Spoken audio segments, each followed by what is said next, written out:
नए भारत में नए कीर्तिमान गढ़े जा रहे हैं। सेंट्रल विस्टा प्रोजेक्ट के तहत बन रहा नया संसद भवन भी देश का गौरव बढ़ाने जा रहा है और इसी संसद भवन की छत पर विशाल अशोक स्तंभ का आज पीएम मोदी ने किया उद्घाटन। तो संसद भवन के काम में जुटे श्रमिकों से भी पीएम ने संवाद किया। प्रधानमंत्री को अपने बीच पाकर श्रमिक बेहद खुश नजर आए तो उनका उत्साह देखते ही बनता था। नए भारत की नई तस्वीर। नए संसद भवन में विशाल अशोक स्तंभ। अशोक स्तंभ का पीएम ने किया अनावरण। सेंट्रल विस्टा प्रोजेक्ट के तहत नए संसद भवन के निर्माण का काम तेजी से जारी है। आज प्रधानमंत्री नरेंद्र मोदी ने नए संसद भवन के निर्माण कार्यों का जायजा लिया। इस दौरान प्रधानमंत्री नरेंद्र मोदी ने नए संसद भवन की छत पर विशाल अशोक स्तंभ का उद्घाटन किया।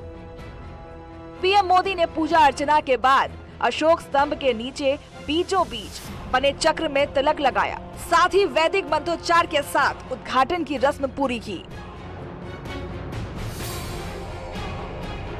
कांसे से बने अशोक स्तंभ का वजन करीब 9,500 किलोग्राम है और इसकी ऊंचाई 6.5 मीटर है, जिसकी सपोर्ट में 6,500 किलोमीटर का स्टील की एक सहायक संरचना का भी निर्माण किया गया है। राष्ट्रीय प्रतीक लगाने का काम 8 अलग अलग चरणों में पूरा किया गया। इससे मिट्टी से मॉडल बनाने और कंप्यूटर ग्राफिक्स तैयार करने, कांसे की आकृति को पॉलिश करना भी शामिल है। सरकार की कोशिश है कि अगला शीतकालीन सत्र नए संसद भवन में कराया जाए। नए संसद भवन के छत पर लगे 20 फीट ऊंचा अशोक स्तंभ का उन्होंने अनावरण भी किया। इस वक्त हम विजय चौक पर मौजूद हैं और ठीक मेरे पीछे की तस्वीरें हम आपको दिखा देते हैं कि यहाँ पर नए संसद भवन का जो काम है वो तेजी से जारी है। तस्वीरों में आप देखिए कि उसके छत पर किस तरह से जो अशोक स्तंभ लगा है उसका आज अनावरण पीएम मोदी द्वारा किया गया है। ये करीब 20 फीट ऊंचा है। ये जो काम है संसद भवन का, नए संसद भवन बनाने का, वो तेजी से जारी है। अगर बात करें तो जो भारत सरकार है उसका कहना है कि अगले शीतकालीन सत्र जो है, अगला होने वाला शीतकालीन सत्र है वो नए संसद भवन में ही होगा।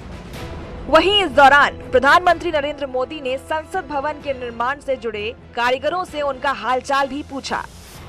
पीएम मोदी को अपने सामने पाकर श्रमिक बेहद उत्साहित नजर आए तो प्रधानमंत्री मोदी ने इन श्रमिकों से संवाद भी किया। अच्छा, आप लोगों को क्या लगता है, इमारत बना रहे हैं कि इतिहास बना रहे हैं? सबको मालूम है, लोकतंत्र का मंदिर बना रहे हैं। आपको पता है सबको? तो काम करने के लिए उसमें क्या फर्क, मकान बनाते हैं और ये बनाते हैं, तो काम करते समय क्या फर्क होता है? हमें घर वालों को पता था, पूछते होंगे क्या कर रहे हो, कैसा बन रहा है, तो लोग कहते हो यार फोटो तो ले आओ, दिखाओ हमको। है ऐसा करते हैं? आपको राशन मिल जाता है क्या? जी सर। वो वन राशन को वन नेशन कार्ड है, उस कार्ड से मिल जाता है। जी सर। और क्या आपको लगता है कि हाँ हमें यहाँ आए तो ये मन को अच्छा लगा है? कौन सा बात बताए? सर बहुत अच्छा लग रहा है, जैसे कि से हम सबकी माँ को कुटिया में गए थे राम भगवान, वैसे हमारे कुटिया में आप आए हैं, बहुत अच्छा लग रहा है। वाह वाह, ये तुम्हारा कुटिया, वाह। मंदिर है सर, देश के हर गरीब को भी लगना चाहिए उसका कुटिया है। मंदिर, बड़ा बढ़िया बात बताया आप। आपके आने से उत्साह बहुत बड़ा है और भी उत्साह के साथ काम करें। नहीं, उत्साह तो आप लोगों ने हमारा बढ़ा दिया है सर, और बड़ा है। आप लोगों ने समय पे काम किया है सर, हमें गर्व है इस प्रोजेक्ट पे काम करना सर। तो आप में तो किसी को कोरोना वोरोना की दिक्कत नहीं है? सब नियमों का पालन किया। अच्छा, वैक्सीनेशन हो गया सब? दोनों डोज हो गए? मेरा बूस्टर डोज भी हो गए? बड़े जागरूक हो। चलिए, मेरी आपको, आपके परिवार वालों को बहुत शुभकामनाएं हैं, क्योंकि आप एक प्रकार से सिर्फ ईंट माटी पत्थर का काम नहीं कर रहे, आप देश के गौरव को एक बहुत बड़ी भेंट सौगात देने वाले हैं। जी सर, बड़ा मैंने आपको गर्व होना चाहिए। जी सर। चलिए, बहुत शुभकामनाएं। करीब 1,000 करोड़ की लागत से नया संसद भवन बनाया जा रहा है। स्टील की बढ़ती कीमत के चलते संसद भवन के निर्माण की लागत बढ़कर करीब 12,000 करोड़ तक पहुंच गई है। Bureau report, news 18। हालांकि अशोक स्तंभ के अनावरण को लेकर सियासत भी शुरू हो गई है। एआईएमआईएम अध्यक्ष असदुद्दीन ओवैसी ने पीएम मोदी द्वारा अनावरण पर ऐतराज जताया। उन्होंने ट्वीट कर प्रधानमंत्री नरेंद्र मोदी पर निशाना साधा। उन्होंने लिखा कि संविधान में संसद, सरकार और न्यायपालिका की शक्तियों को अलग अलग दर्शाया गया है। पीएम मोदी को नए संसद भवन के ऊपर राष्ट्रीय प्रतीक का अनावरण नहीं करना चाहिए था। इतना ही नहीं, उन्होंने ये भी लिखा कि ये लोकसभा स्पीकर के अधिकार क्षेत्र में आता है। पीएम ने सभी संवैधानिक मानदंडों का उल्लंघन किया है, ये लिखा ओवैसी ने।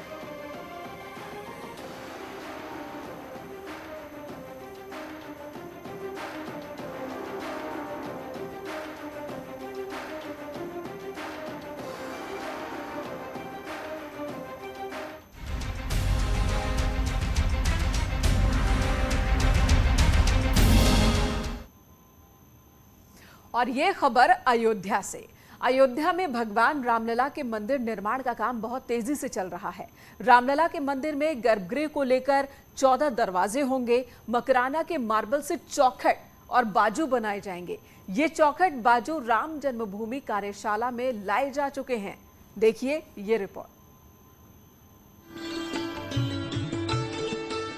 और ये संगमरमर जो है मकराना से लाए जाएंगे और लाए गए हैं। दरवाजे बनेंगे, जो द्वार होंगे उसमें जो है संगमरमर का पत्थर लगेगा। अयोध्या में भगवान का राम का मंदिर, जिसका शिलान्यास पीएम मोदी ने किया, जिसके गर्भगृह के निर्माण के लिए शिला पूजन में सीएम योगी शिरकत हुए।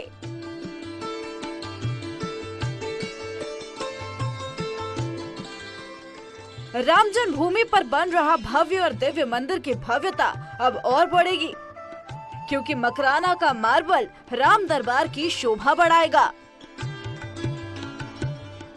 मंदिर की चौखट और दरवाजों के बाज मकराने के मार्बल से बनाए जाएंगे। मंदिर की चौखट और बाजू कैसे होंगे, न्यूज़ 18 आपको एक्सक्लूसिव तस्वीरें दिखा रहा है। रामलला का भव्य मंदिर बन रहा है। जल्द ही रामलला के मंदिर की प्रथम तल बनकर तैयार हो जाएगी। ऐसे में प्रथम तल के में लगने वाले चौखट बाजू भी अब आ चुके हैं। आप देखिए कार्यशाला है और यहाँ पर रामलला के प्रथम तल के गर्भगृह में जो चौखट बाजू लगने हैं वो इसी एक्सक्लूसिव तस्वीर है। ये इस समय केवल न्यूज़ 18 पर है। यही वो चौखट बाजू हैं जो रामलला के मंदिर में लगाए जाएंगे। बाकायदा इन पर नक्काशी करके, इन पर नंबरिंग करके और बारीकी के साथ इसको सुरक्षित कार्यशाला और रामचौकपुरम में रखा गया है। मंदिर में गर्भगृह को मिलाकर कुल 14 दरवाजे होंगे, जिनकी चौखट और बाजू मकराना मार्बल से बनाए जाएंगे। जानकारी के मुताबिक मकराना मार्बल की उम्र 2000 साल है, इसलिए इस पत्थर का चयन किया गया है। दरवाजों के लिए अभी लकड़ी का चयन नहीं हुआ है। बहराइच के शीशाम और साखू, गोंडा से सागौन के सैंपल मंगाए गए हैं। दिलचस्प बात यह है कि जिन पत्थरों को मंदिर की चौखट और बाजू के रूप में इस्तेमाल किया जाएगा, उन पर नक्काशी मुस्लिम कारीगरों ने की है। तो यह संगमरमर का पत्थर जो है वहाँ से लाया गया है और इसे जो है यहाँ पर रख दिया गया है। यह विशेषकर ये भी एक हम सबको जो जानकारी मिली उस समय जब न्यास ने इसकी तराशी कराई, तो वहाँ की जो मकराना की फर्म थी वो मुस्लिम बंधुओं की थी। उन्होंने अपना सौभाग्य समझा कि राम जन्मभूमि पर हमारे हाथों की कलाकृति से नक्काशी की गई ये पत्थर जो है वहाँ पर लगेंगे, ये हमारा सौभाग्य है। उन्होंने अपने आप को भगवान राम का कहा कि वो हमारे पूर्वज हैं। तो इस प्रकार से इन पत्थरों को उन्होंने बड़े ही प्रसन्नता पूर्वक नक्काशी की। इस बीच रामलला के भव्य मंदिर का निर्माण लगातार जारी है और माना जा रहा है कि जनवरी 2024 में रामलला भव्य मंदिर में विराजमान हो जाएंगे।